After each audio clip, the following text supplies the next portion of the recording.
Hola, muy buenas tardes a todos. Bienvenidos a este espacio de entrevistas con los expositores invitados para este Congreso Futuro 2024. Junto conmigo, aquí está la profesora Ignacia Calisto. Un placer estar con usted, profesora. Hola, gracias por la invitación. Acá estamos. Maravilloso, profesora. Usted es licenciada en Física, doctora en Ciencias Físicas de la Universidad de Concepción, profesora asociada y la primera mujer en dirigir el Departamento de Geofísica de dicha universidad. Ella se ha especializado en sismología y modelamiento de tsunamis, cuyo enfoque aborda el conocimiento de los terremotos históricos, la generación de tsunamis y su detección temprana. Actualmente es investigadora en el Núcleo Milenio Ciclo, Observatorio de Riesgos Ambientales, y forma parte de la Red de Investigadoras de Chile. Impresionante, profesora.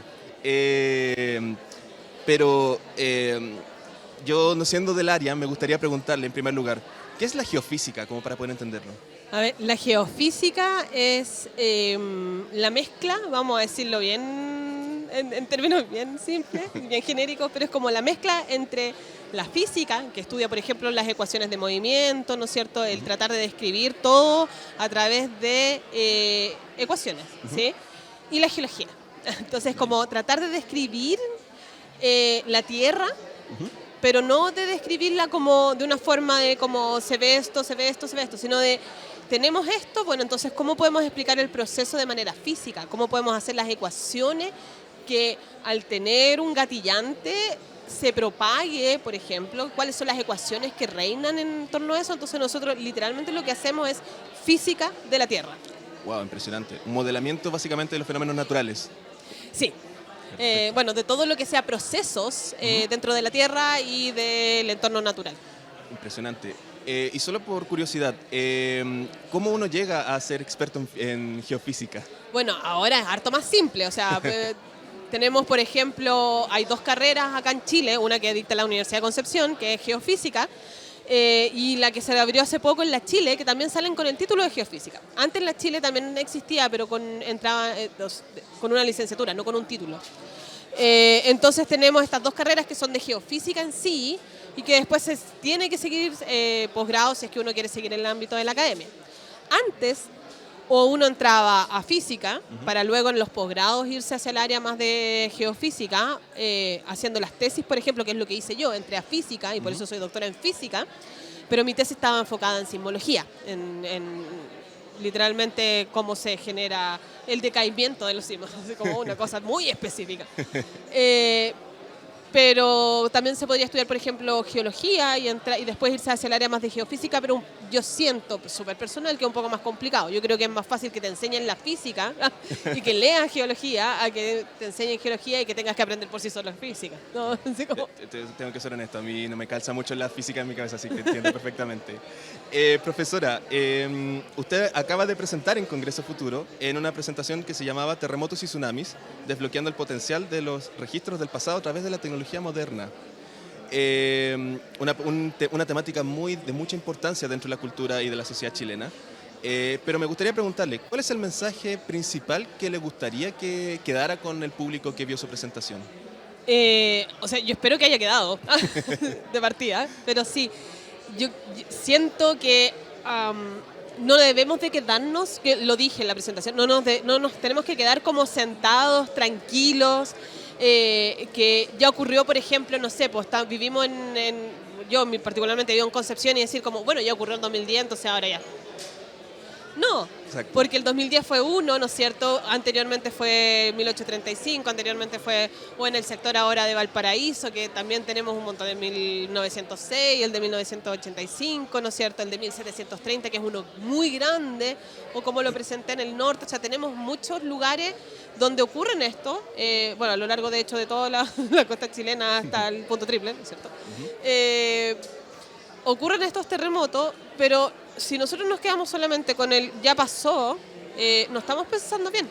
O sea, hay que tomar en cuenta que los terremotos son todos diferentes y los terremotos de este tipo particularmente generan tsunami y los tsunamis llegan mucho más allá. Yeah. Entonces, siendo, como el ejemplo que te decía en un comienzo, siendo de Concepción y que ya ocurrió el 2010, yo no me puedo sentar y quedar tranquila sabiendo que, por ejemplo, se espera un terremoto en un futuro cercano, eso es como lo máximo de predicción que puedo dar, sí.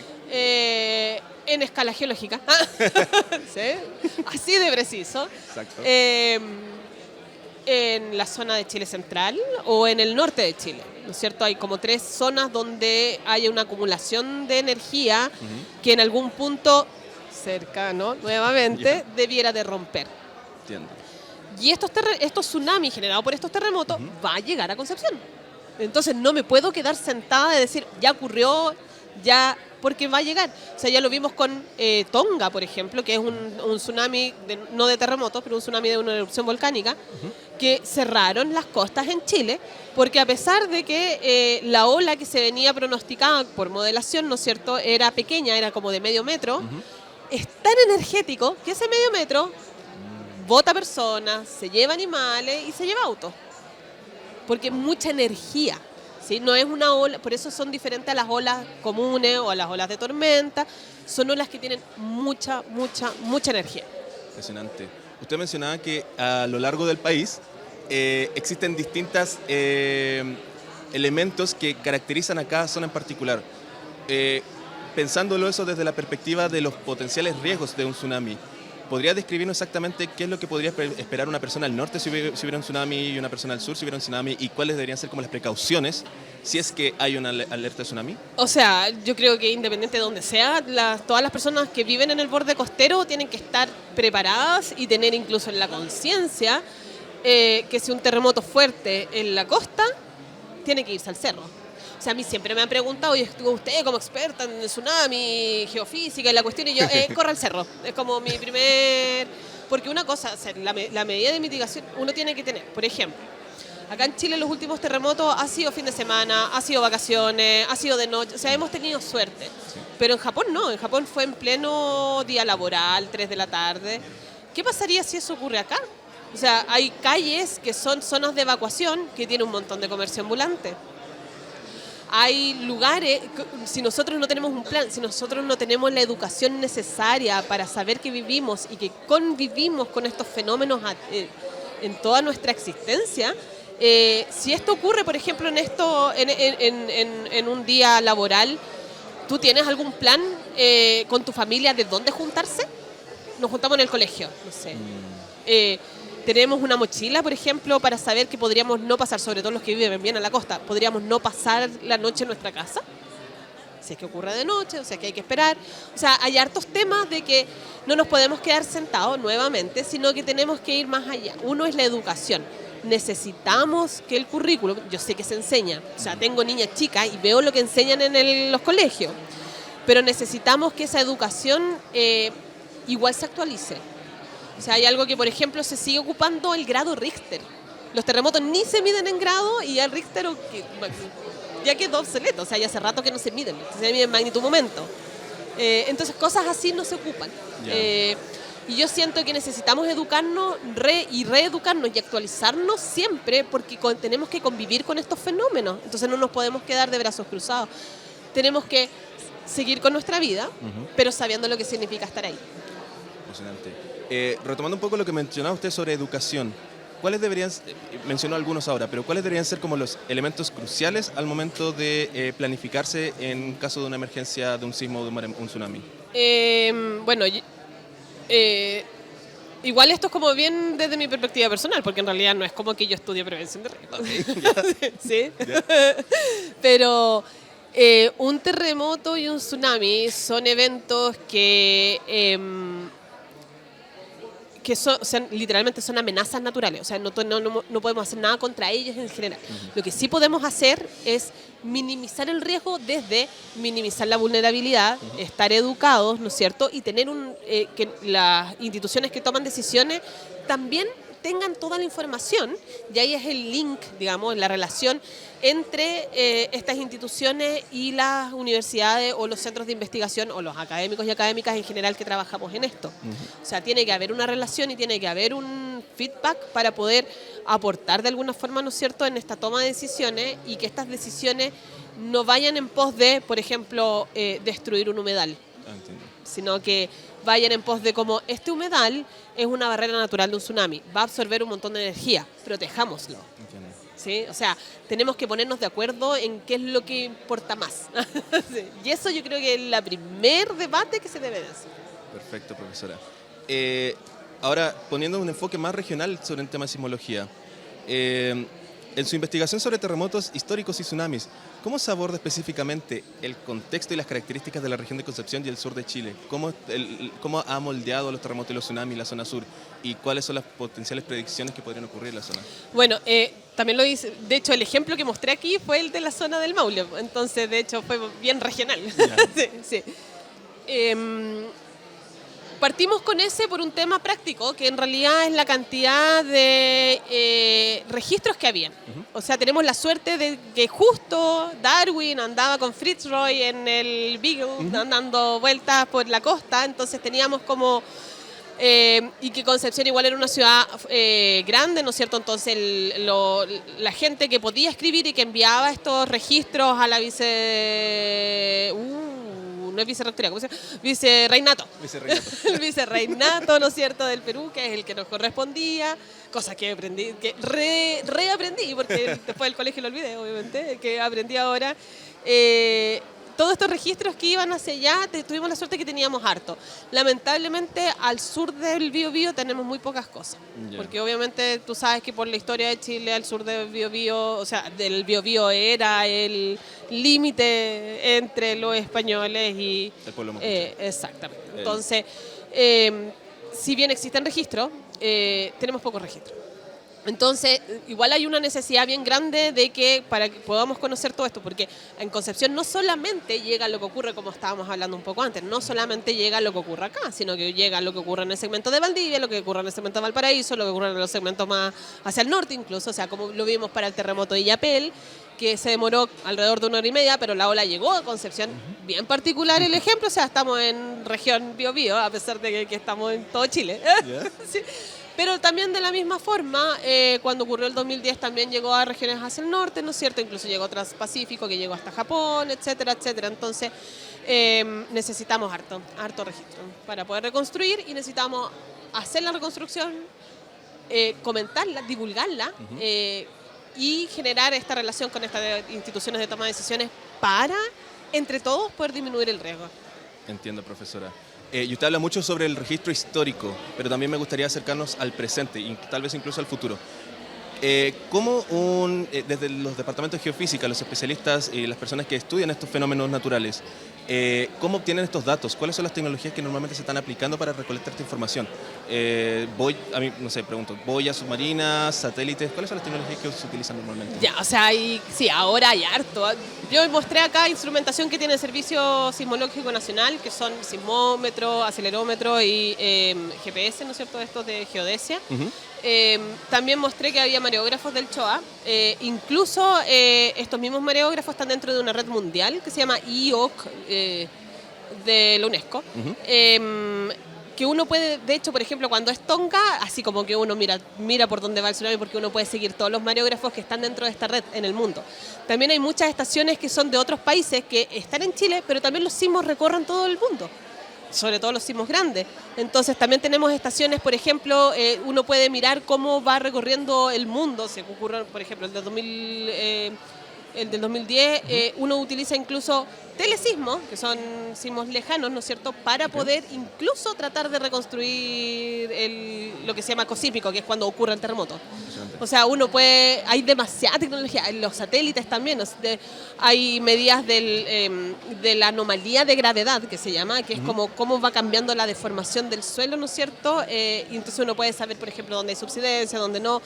Si tienes suerte, justo pasa el satélite, igual podríamos ver el terremoto. O sea, hay mucho instrumento, hay harta colaboración nacional e internacional que ayuda un poco a decir como, pucha, si nosotros queremos pagar todo no tiene sentido. O sea, podemos utilizar los instrumentos de otros lugares, ¿no es cierto? Podemos colaborar en la ciencia porque vamos en un post mucho más allá de mirarme el ombligo y que yo quiero ser científico, sino que nosotros hacemos esto por algo.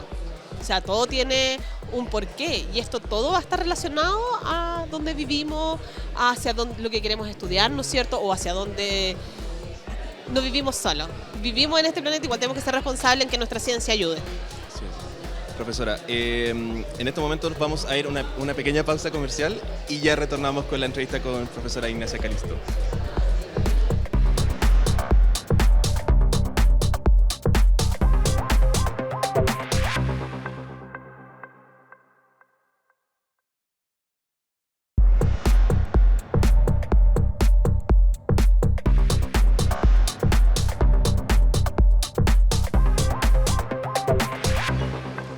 Hola, estamos aquí de vuelta para la entrevista con la doctora Ignacia Calisto en el contexto de Congreso Futuro 2024.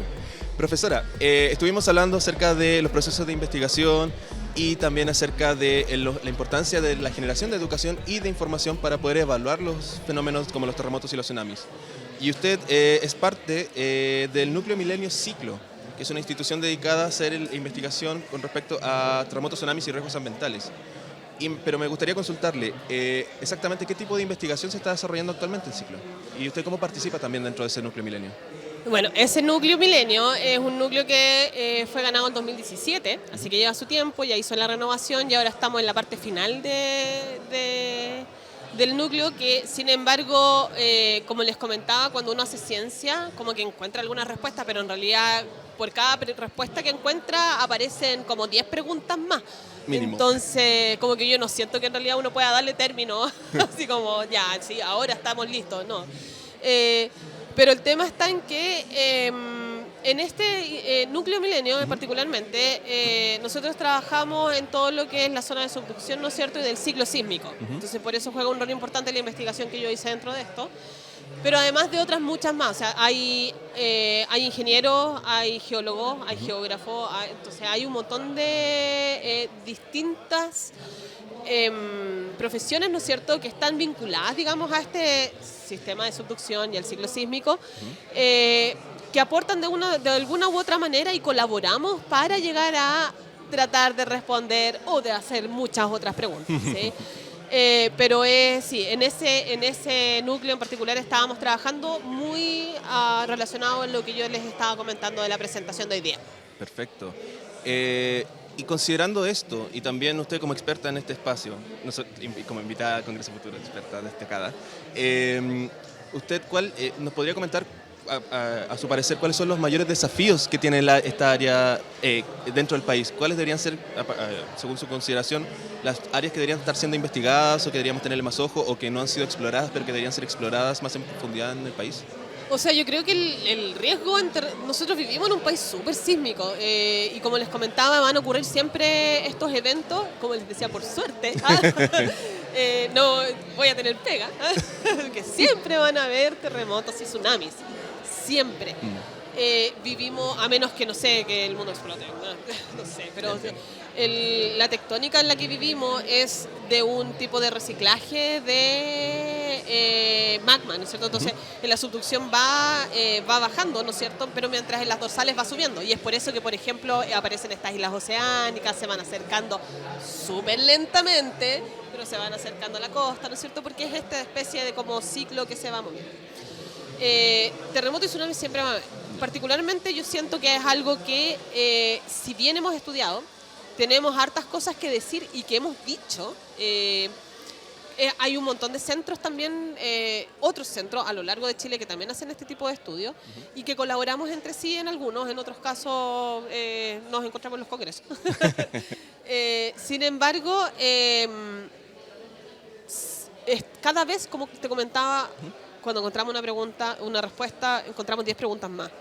Y acá no estamos jugando a como, bueno, no sé, porque quiero saber si el árbol se va a caer. O sea, perdón para las personas que trabajan en eso, no quiero minimizar lo que dicen, pero estamos hablando de que si uno, por ejemplo, no conoce bien, el riesgo puede ser de miles de personas que viven en el borde costero, en verano millones de personas que están en el borde costero, y puede haber una catástrofe, un desastre no natural, porque la amenaza es la natural, pero el desastre va a ocurrir porque o no estamos educados o porque no esperábamos lo que ocurriera, como ocurrió en Japón, ¿no es cierto?, que se subestimó. O sea, era mucho más, no esperaban esto tan grande. Y había evidencia que 1200 años antes había ocurrido algo similar. Wow. Pero obviamente, si uno no estudia todo eso, no puede saber hasta qué punto puede llegar. O sea, nosotros conocemos una historia súper chiquitita, entonces si no conocemos, por ejemplo, un ciclo completo, no podríamos saber si lo que nos tocó ahora, que pensamos que es fuerte, efectivamente es el tope. Wow. No lo sabemos. Entonces, yo siento que no nos podemos quedar de brazos cruzados. Lo mismo que tú me preguntabas acerca de cuál es el mensaje y lo mismo que les estaba comentando ahí. O sea, no nos podemos quedar así porque todavía tenemos demasiadas interrogantes y todavía ni siquiera tenemos los datos o la base de datos para conocer el pasado. Porque no estamos hablando del pasado de 10 años atrás o 20 años atrás. O sea, necesitamos miles de años, ¿sí? Ya, entiendo. Pero no es fácil, ojo, que no es fácil porque los registros también no es tan obvio sacarlos. Pero eso. Wow. ¿Qué tan, desde una perspectiva más científica, qué tan complejo es obtener estos datos? Porque tú mencionas acerca de la importancia de obtener esta información para poder generar este conocimiento, pero por lo que mencionas ahora, suena muy complejo obtener esta información, porque mencionaste en un momento sobre registros históricos con los que se permite reconstruir parte de la historia, pero la historia escrita llega a 1600, 1500 y después a ver si encontramos el polvillo que quedó del documento. ¿Cómo se hace la investigación ya más geofísica, por decirlo así, como analizando el terreno, la topografía, para poder obtener también estos datos? Sí, bueno, eso se llama deformación paleo tsunami, tiene nombre. Sí. Todo lo que ocurrió como en la prehistoria, uno piensa prehistoria y piensa así como Bam Bam y cosas así, pero en realidad la prehistoria es como del 1400, ¿no? 1500 hacia atrás, literalmente. En nuestro caso, en otros países mucho más atrás. Pero nuestra prehistoria empieza ahí nomás, y no tenemos muchos registros. O sea, por ejemplo, sabemos que a medida que nosotros vamos, por ejemplo, para los de tsunami, yo les mostré ahí, literalmente, hacemos hoyos. O sea, bueno, no yo, hay otras personas que lo hacen. Hacen hoyo y empiezan a mirar que efectivamente hay suelo orgánico y luego arena, luego suelo orgánico, arena, suelo orgánico, arena. Y hay algunos de ellos que van a corresponder a eventos de marea, marejada o cambio. Pero hay otros que van a tener firmas como señales que son de tsunami. O sea, son súper específicos. Literalmente, la manera en que se aglomera la arena, son cosas como... También o sea, lo aprendí, digamos, con esta investigación, porque obviamente yo no me dedicaba a eso. Pero sí, uno puede sacar información, por ejemplo, de cuán energético fue, de qué dirección vino. O sea, hay harta información que se puede sacar ahí, que lo hacen personas que trabajan en paleo tsunami.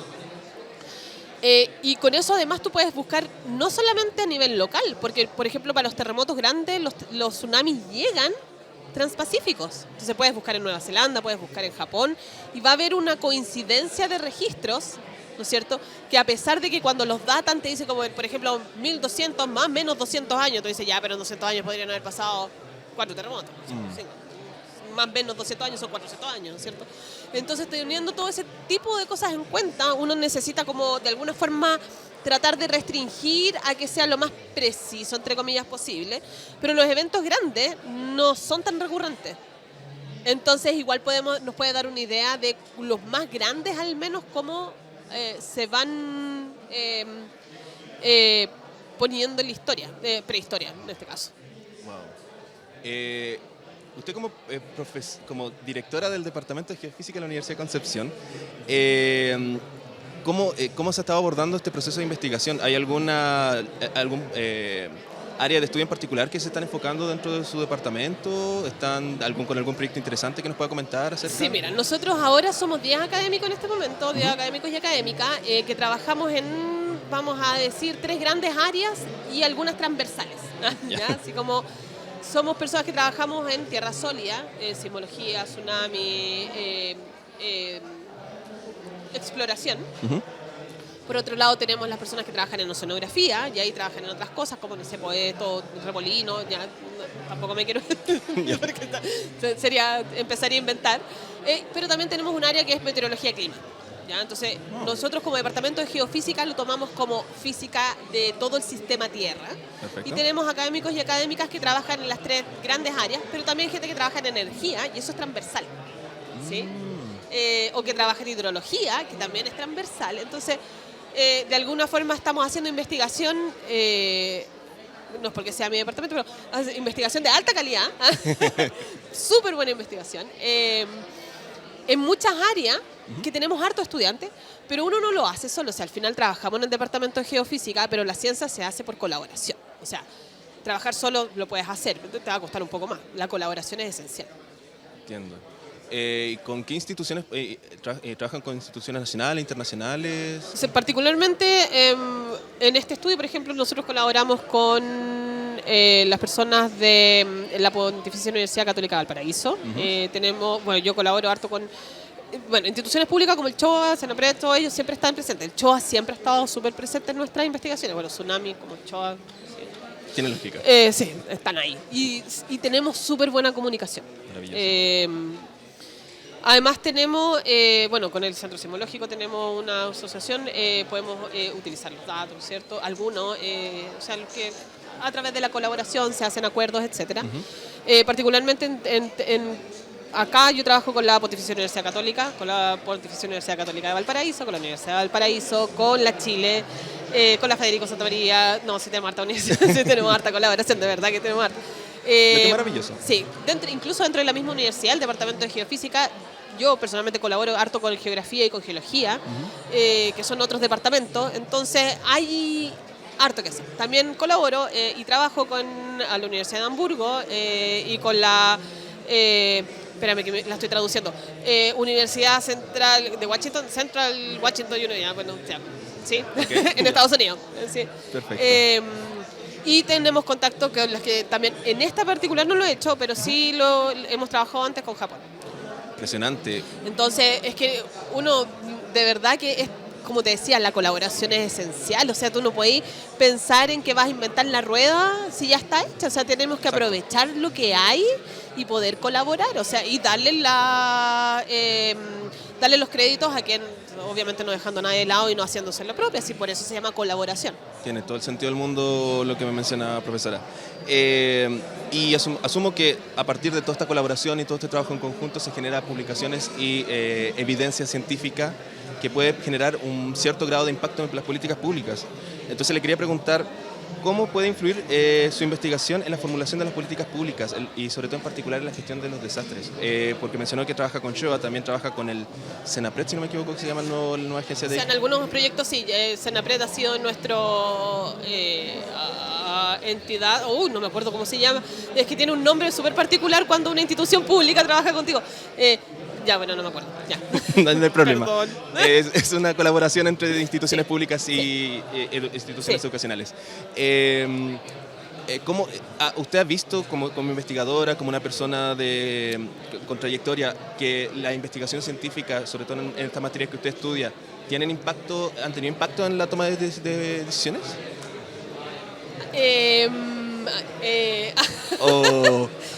Mira, yo sé que le hemos enviado que hay harta conversación con estas instituciones, que cuando hacemos estos proyectos nos piden, ¿no es cierto?, que enviemos datos, pero lo que hagan ellos con los datos ya no lo sé. Entiendo. O sea, porque al final la política que hacen no va en cómo, tú no ves reflejado la línea que ocuparon de tu investigación, ¿no es cierto? Que también toman un montón de investigación y espero que tomen un montón de todo lo que colaboramos con ellos, ¿no es cierto?